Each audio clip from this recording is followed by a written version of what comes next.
नमस्कार, मैं कमलेश कबीर आपका एक बार फिर स्वागत करता हूं इस नए एपिसोड में। आज के इस एपिसोड में हम बात करेंगे कल की संसद की घटना की।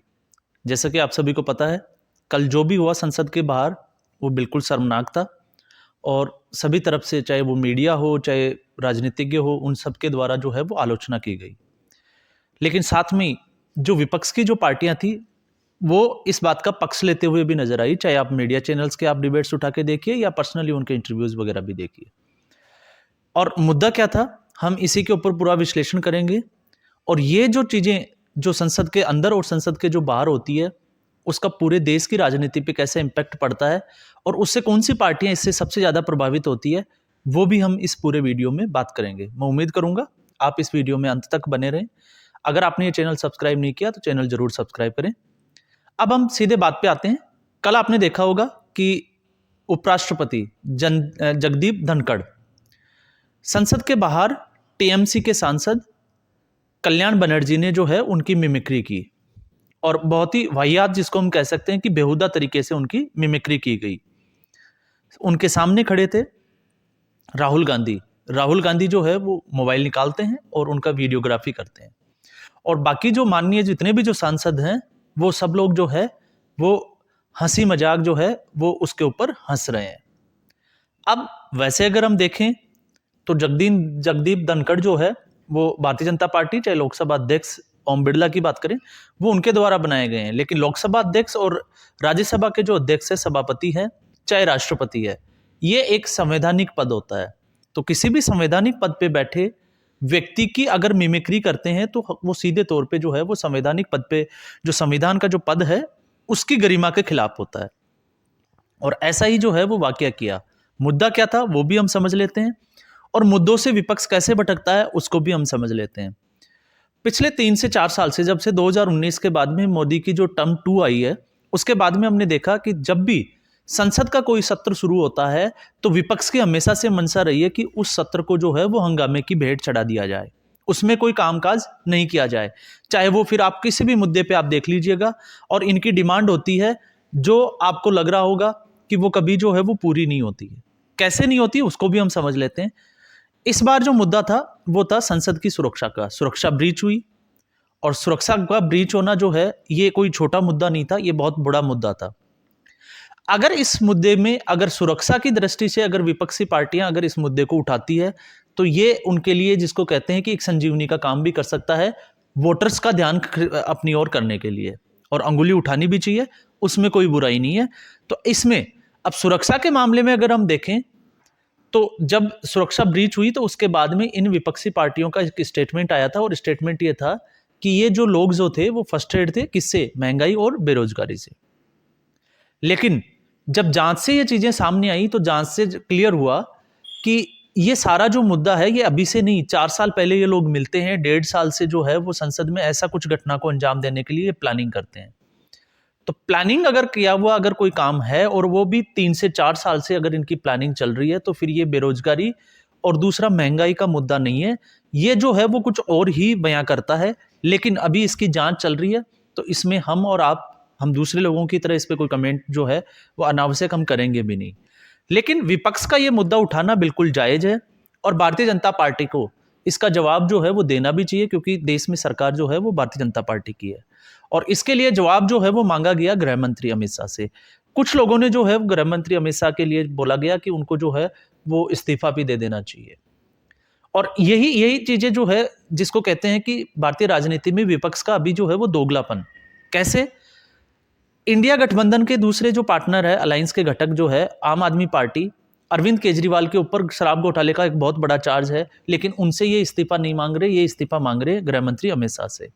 और वैसे भी अगर हम देखें तो गृह मंत्री अमित शाह को जो है वो इसका जवाब जो है वो संसद के पटल पे देना चाहिए। लेकिन इसके लिए जो चीजें जो समझनी जरूरी है वो ये है कि इसके लिए लोकसभा स्पीकर अगर कहें तो गृह मंत्री जो है वो इसके जवाब देने के लिए बाध्य है।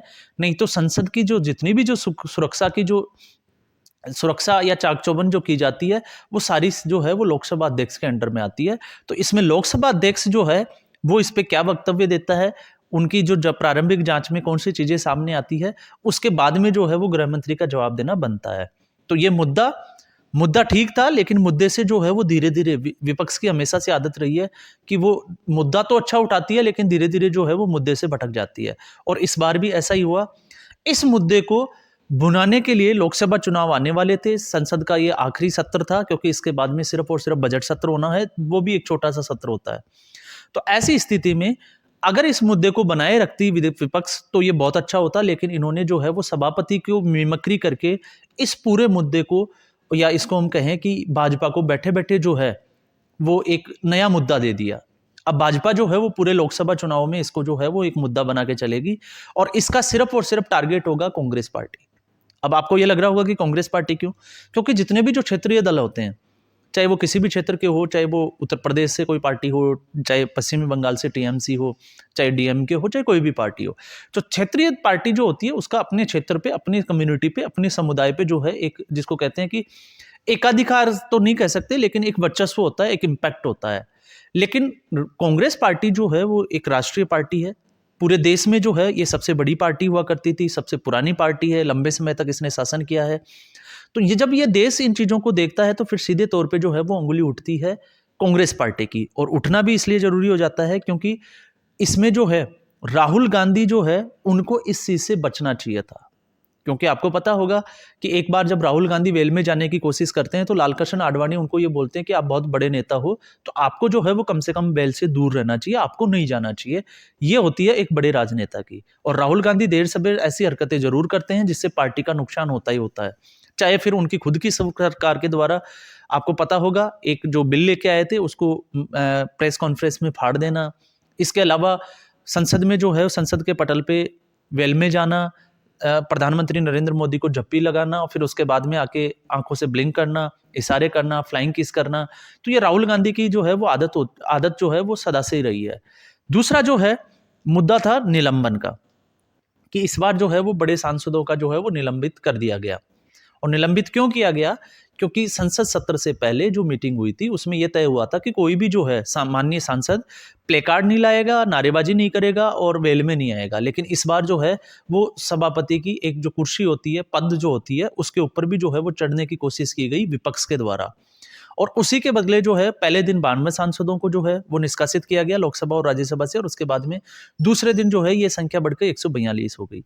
लेकिन ये अभी जो है वर्तमान में अगर हम देखें तो ऐसा नहीं है कि अभी पहली बार जो है वो हुआ है किसी सत्ता पक्ष के द्वारा ऐसा किया गया हो। इससे पहले भी राजीव गांधी की जब सरकार थी और बोफोर्स का जो घोटाला हुआ था, उस मुद्दे को लेके भी जो है विपक्ष के सांसदों का निलंबन हुआ था, लेकिन उन सांसदों ने अपनी सदस्यता से, सांसद पद से जो है वो इस्तीफा दे दिया था।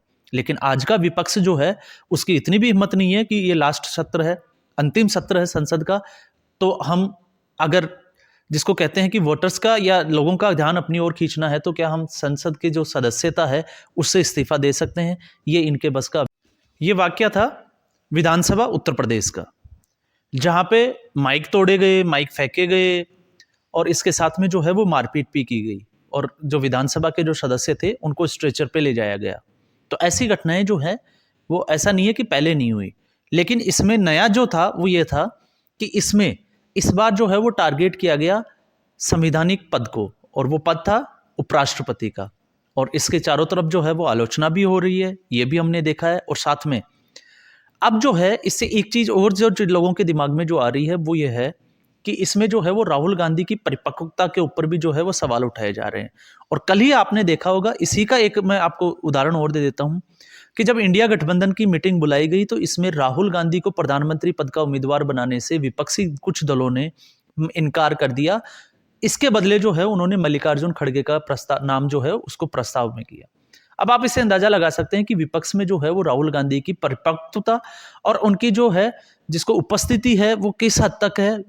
पार्टियां जो है वो राहुल गांधी के नेतृत्व में चुनाव क्यों नहीं लड़ना चाहती? वो इसलिए नहीं लड़ना चाहती क्योंकि राहुल गांधी धीरे धीरे जो है वो अपनी इमेज परिपक्वता से हटा के अपरिपक्व पर्सन जिसको हम कहते हैं उसकी तरफ जो है वो खुद ही करते जा रहे हैं, और इसका खामियाजा आपने देखा होगा।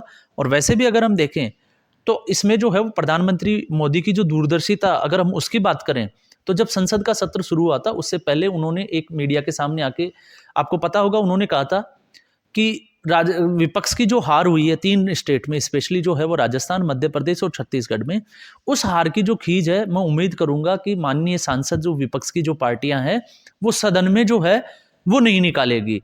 और आप देखिएगा उसी का एक नतीजा है कि उसके बाद में जो है वो आप अदानी का मुद्दा इनका रह गया, इसके अलावा बेरोजगारी, महंगाई, कोई मुद्दा इनके काम नहीं आया। तो ये लगातार जो है एक नए मुद्दे की तलाश में रहते हैं, और जब नया मुद्दा नहीं आता तो आपको पता है फिर ऐसी ही हरकतें जो है हमें देखने को मिलती है। और इस बार भी जो है वो ऐसा ही हुआ, बस निशाना बनाया गया जगदीप धनखड़ को। तो ऐसी स्थिति में अब लोकसभा चुनाव सामने है, तो अब विपक्ष की क्या क्रेडिबिलिटी है, क्या जवाबदेही है, क्या जिम्मेदारी है, इसमें कतई हम जो है वो इस चीज का समर्थन नहीं करते कि सुरक्षा में जो सेंध मारी हुई है उसके लिए कौन जिम्मेदार है। इसके लिए जो है वो भारतीय जनता पार्टी के जो सांसद है मैसूर के प्रताप सिन्हा, उनकी भी जांच होनी चाहिए। और अगर वो उन जांच में जो है अगर वो सही पाए जाते हैं तो उनका निलंबन भी होना चाहिए। अब आपको लग रहा होगा कि हम एक तरफा बात कर रहे हैं, तो इससे पहले भी मैंने जब रमेश विधुड़ी का एक स्टेटमेंट जब दानिश अली को लेके उन्होंने किया था बहुजन समाज पार्टी के सांसद के लिए, तो उसमें भी हमने एक वीडियो बनाया था और उस वीडियो में हमने कहा था कि रमेश विधुड़ी ने जो किया वो असंवैधानिक था। कम से कम जो है वो संसद के पटल पे ऐसा नहीं करना चाहिए। क्यों नहीं करना चाहिए? क्योंकि वैसे तो अगर हम देखें तो दानिश अली जो है वो इसके लिए खुद भी जिम्मेदार है। खुद कैसे जिम्मेदार है? क्योंकि इससे पहले उनके भी वीडियो वायरल हुए थे जिसमें वो भारत माता की जय बोलने वालों से वो उलझ जाते हैं। इसके अलावा बीच में टोका-टोकी और अपशब्दों का इस्तेमाल वो भी करते हैं। लेकिन फिर भी हमने कहा था कि रमेश विधुड़ी ने जो संसद के पटल में जो असंवैधानिक शब्द जो मर्यादा तोड़ के वो बोले गए, तो उनको जो है वो या तो निलंबन होना चाहिए या कठोर से कठोर कार्रवाई उनके ऊपर होनी चाहिए। हालांकि उनके जो है वो जवाब मांगा गया और जवाब मांगने के बाद में उनके ऊपर कोई कार्रवाई नहीं हुई। लेकिन ये कुछ चीजें जो होती है, ये कुछ चीजें जो है वो देश, संसद को ही नहीं देश को भी शर्मसार करने वाली होती है, जो कल हमें संसद के बाहर देखने को मिली। और अब लोकसभा चुनाव में मुश्किल से जो है वो 3 महीने के आसपास का जो समय है वो बचा है। इलेक्शन कमीशन दिसंबर के बाद में जनवरी या फरवरी में कभी भी जो है वो लोकसभा चुनाव की घोषणा कर सकता है। ऐसी स्थिति में अगर विपक्ष बैठे बैठे अगर नरेंद्र मोदी को जो है वो मुद्दा दे देता है, तो फिर उसका खामियाजा जो है वो विपक्ष को ही भोगना पड़ेगा। ऐसा हम ऑलरेडी 2014 और 2019 दोनों जो है चुनाव में, हम लोकसभा चुनाव में देख चुके हैं।